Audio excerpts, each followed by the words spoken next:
The Strength of the Few, Book 2 in James Islington's Hierarchy series, came out a few weeks ago. I'm not going to do a full review since there are plenty of those going around, but suffice to say I think it is top tier stuff. Instead, I'm going to dive into some hierarchy theories. This video will mostly focus on how the Strength of the Few impacts pre-existing theories, with just a smattering of fresh speculation, but I do have some entirely new material I plan to set out soon. Before I get to the theories, I should emphasize the distinction between how accurate a theory is and how enjoyable it is. I'm going to talk a lot about theories that seem likely to be right or wrong, but there's not a straightforward correlation between getting things right and enjoying them, or getting things wrong and not. As I've said before, I appreciate stories that generate loads of imaginative space for readers to theorize about, even if most theories don't end up being canon. Over the course of my two previous videos, I made something like 35 concrete predictions about the Hierarchy series. These range from small and relatively obvious, like the maps on Solarvargus will show the island as it is on Lucium, Obitium, and Res, to grand and ambitious, like Katen has a secret god king. By my reckoning, 11 of these predictions were correct or are on track to be correct. I'm especially happy with the God King prediction and my prediction about the Tensian Druids, both of which I'll discuss later in this video. 11 of my predictions were wrong or are on track to be wrong. I'm especially disappointed by the fact we've seen no sign of Billy on Lucium, because I think she's an interesting character and it makes sense for her to be alive. I'm also disappointed about my prediction that Aiden had never seeded, because we technically knew he had seeded from Book 1. The remaining 13 predictions I consider unresolved. Now, it would be pretty disheartening if I got everything wrong all the time. On the other hand, getting everything right would mean accidentally spoiling the series for myself and others, while presumably indicating that the series is too predictable. Overall, I think having a hit rate of 50% on resolved predictions is a great place to be. You may watch on, safe in the knowledge that I'm not talking complete nonsense, but nor am I likely to ruin too many of the twists Islington has in store. Of the 5 theories I spent most time discussing in previous videos, the God King theory is the clear winner. In the very first chapter of The Strength of the Few, which takes place on Obitium, Siror tells Vis that their mission is to kill a god. He later explains that the god in question is a man named Ka, who is worshipped as a god, and has apparently ruled all of Obitium for thousands of years. Siror further asserts that Ka is synchronous, meaning versions of him exist on both Res and Lucium. Later in the book, we learn that the 3 Principes at the top of Katen's ruling pyramids are secretly ceding will to a 4th man, presumed to be Ka. Now, it's somewhat intriguing that we apparently learn nothing about the version of Ka on Lucium, but let's just set that to one side. The overall situation here is pretty much exactly as described in the God King theory. This theory predicted that, rather than the Roman Republic, Katen would turn out to resemble the Roman Empire, complete with a single deified autocrat at the very top. Ka does occupy the top position in Katen, and, at least on some worlds, is deified. But the theory still isn't an unqualified success. One of the main arguments in its favour comes from the census data Corlidus gives Vis in The Will of the Many. The data suggest that a lot of will in Katen is going missing, and I proposed it could be going to the God King. While this may still be true, the Strength of the Few doesn't explicitly confirm it.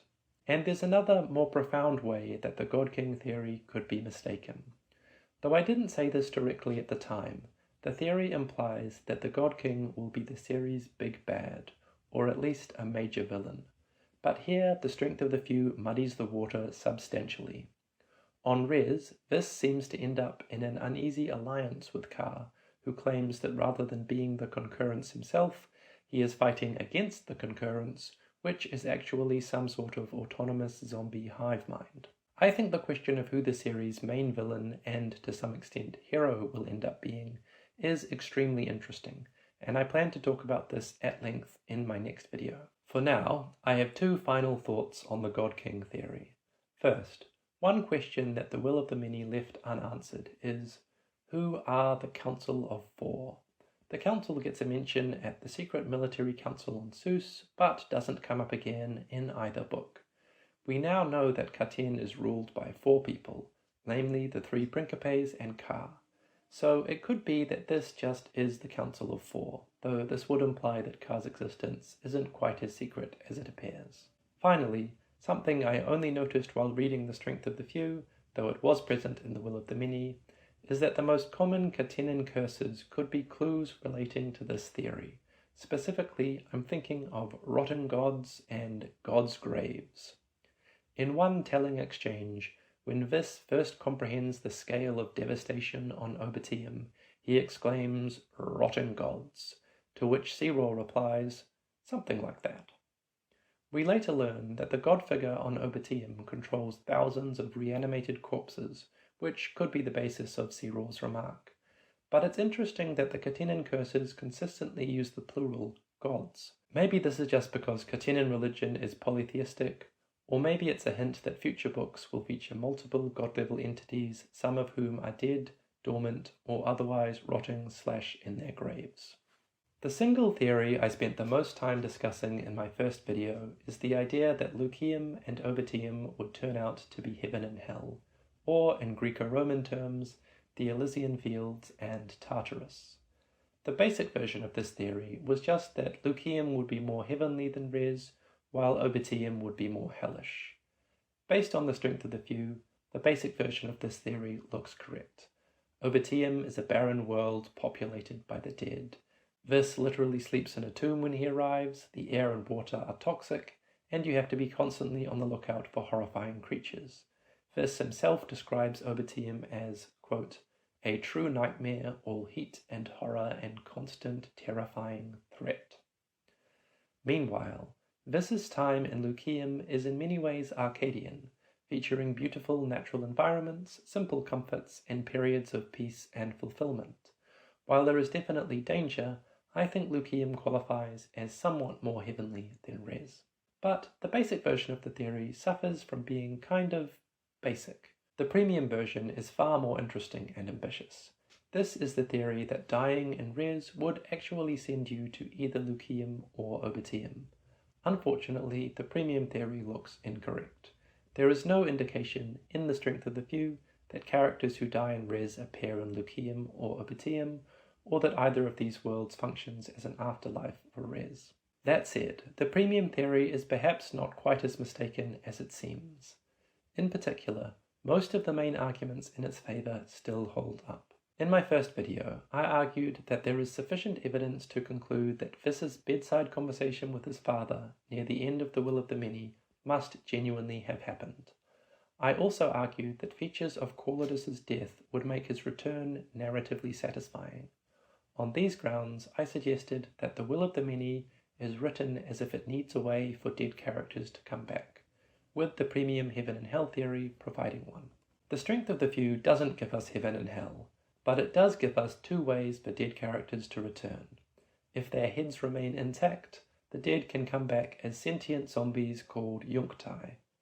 Notably, this is what happens to both Christoval and, it appears, Corlidus. Interestingly, the dead also seem able to return in a different way on Lucium.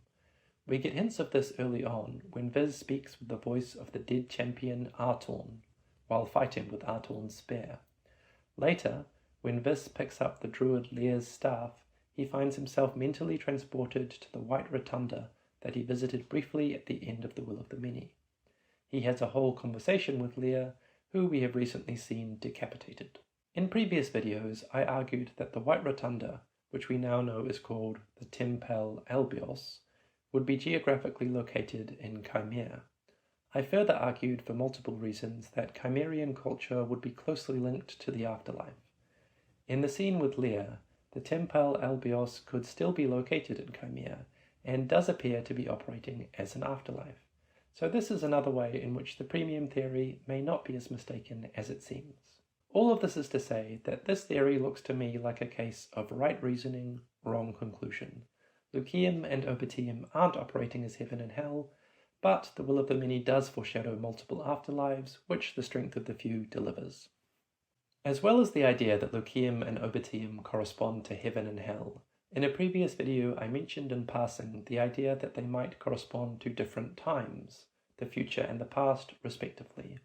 This doesn't seem to be the case, but I actually had a third theory about Lyceum and Obitium, which I didn't mention then, but now very much regret leaving out.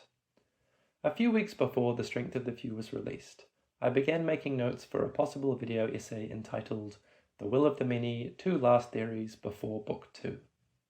I ultimately decided I didn't have enough material, but here is a screenshot of my notes for the first theory I plan to include, that Lyceum will be Celtic-inspired and Obitium Egyptian-inspired.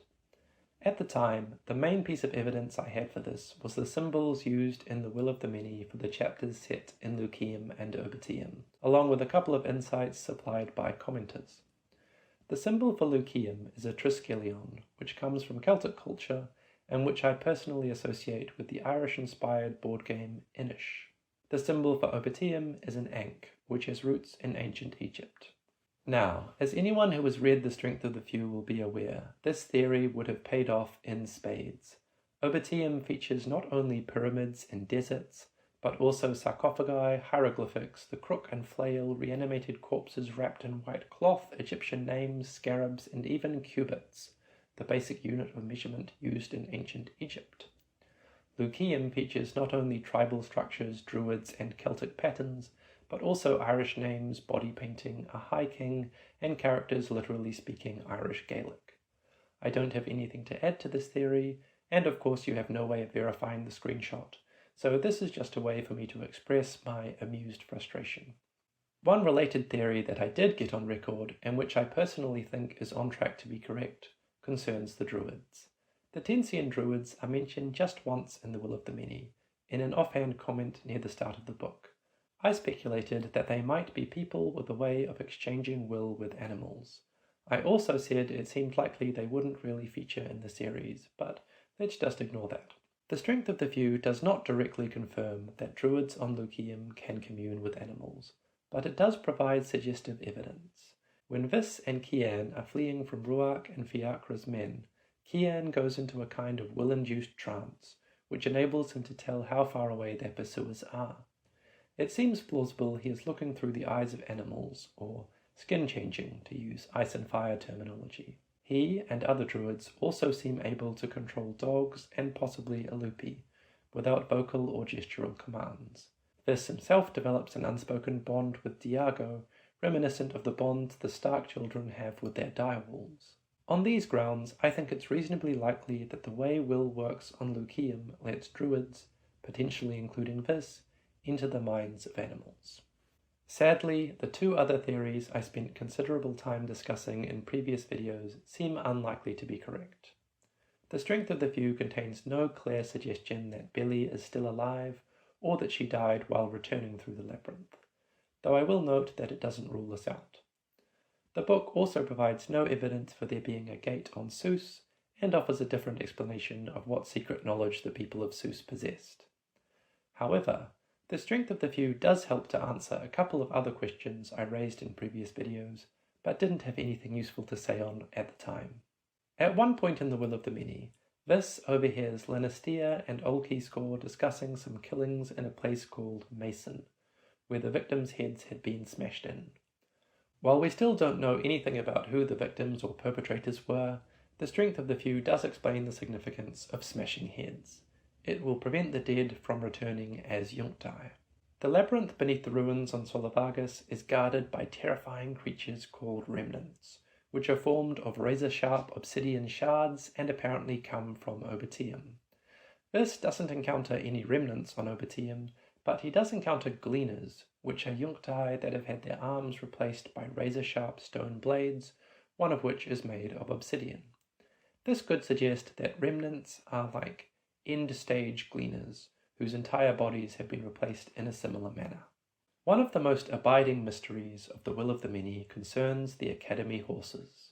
Despite Vis spending countless hours and multiple important scenes at the Academy stables, we never actually see the horses themselves.